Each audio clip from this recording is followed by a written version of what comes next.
तोर मयामा तोर मयामा तोर मयामा तोर मयामा तोर मयामा मैं मोहा गयो वो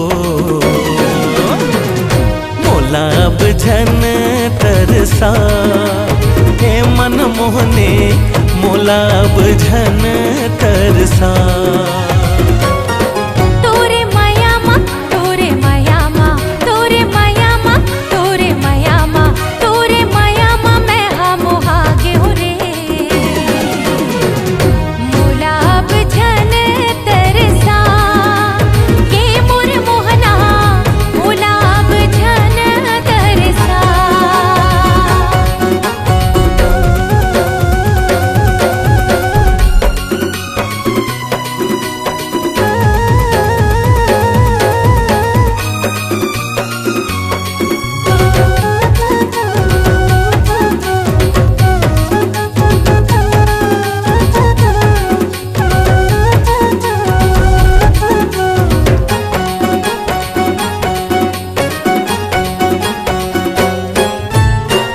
चाहे मोला रूप के रानी ती मोर जिन गानी वो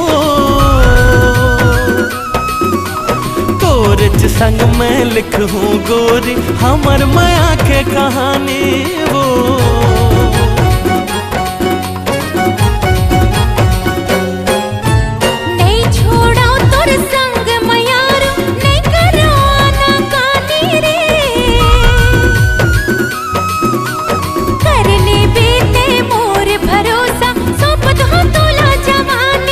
तोर मयामा तोर मयामा तोर मयामा तोर मयामा तोर मयामा मैं मोहा गयो वो मोला अब झन तरसा के मोर मोहना मोला अब झन तरसा।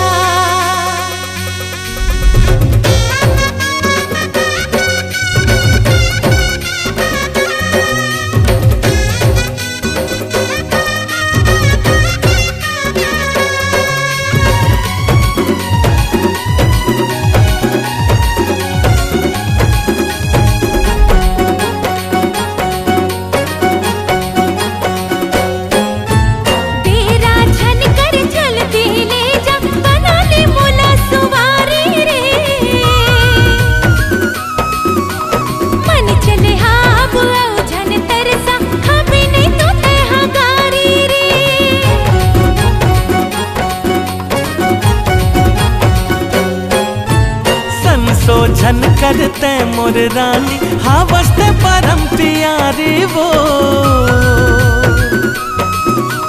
जिंदगी भर तोर संग निभाऊं तोर बर माया लागे भारी वो। तोरे मयामा तोरे मयामा तोरे मयामा तोरे मयामा तोरे मयामा मैं मोहा गयो रे मोला अब झन तरसा हे मन मोहने मोला अब झन तरसा मोला अब झन तरसा ये मोर मोहना मोला अब झन तरसा मोला अब झन तरसा हे मन मोहने मोला अब झन तरसा।